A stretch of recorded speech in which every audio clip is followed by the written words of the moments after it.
In late 2019, the Brookings Institute came out with a report, and it really was identifying how we can be globally competitive within our tech sectors nationally.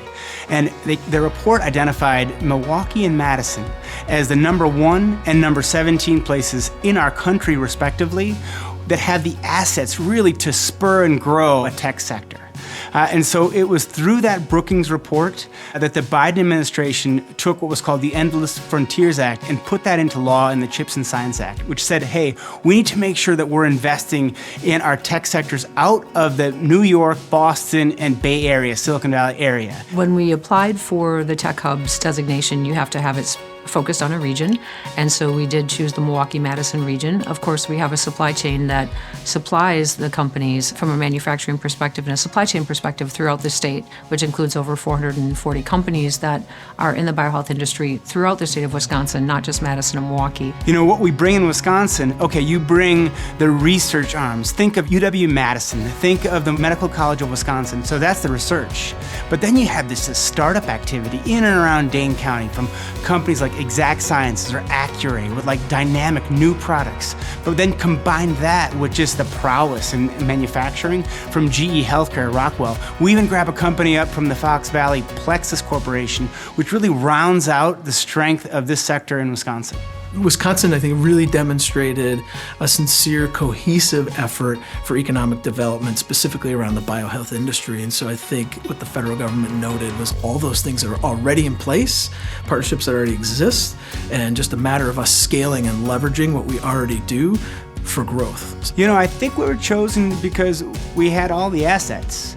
We had the research, the innovation, we had some of the venture and startup dollars that you need, but we had the existing businesses that were already charging that way. We knew that this combination of assets really put us on the stage on an international competitive level to lead for our country. So it gave us a goal, it gave us a deadline to do that and really get serious about how we're going to structure it, who's going to be a part of the consortium, and how we're really going to make it happen in the state of Wisconsin.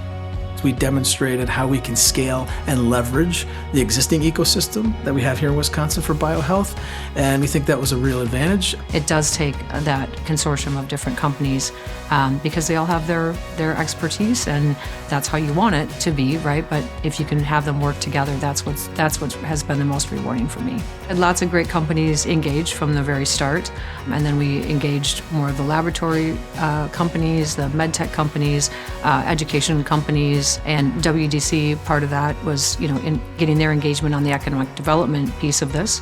So that's where we have to really find the individuals that we want to take and have their interest into the biohealth industry. So things like rad techs and laboratory assistants, electrical engineers, electrical technicians, CNC programmers. We're a natural fit for the project, and here in an industry, biohealth technology that's growing, we need to train more people. And so that's part of the reason why the technical colleges, Madison and Milwaukee, are included in the project. The economic forecasts for the application itself, that there'll be 30,000 new direct in the biohealth industry jobs over the next decade, and then indirect jobs as a result of that, over 100,000. But the 30,000 strong is over a decade and growing on top of Wisconsin's existing 1,800 biohealth industry firms. We think Wisconsin is a great place to live, and that's one of the reasons we were selected as a tech hub. We've seen companies that have moved from the coast because we actually make things here in Wisconsin. So we're really excited to attract businesses to Wisconsin to supply that workforce. If we're going to sustain the momentum we have, we need to be investing in the workforce of the future, the biohealth manufacturing workforce.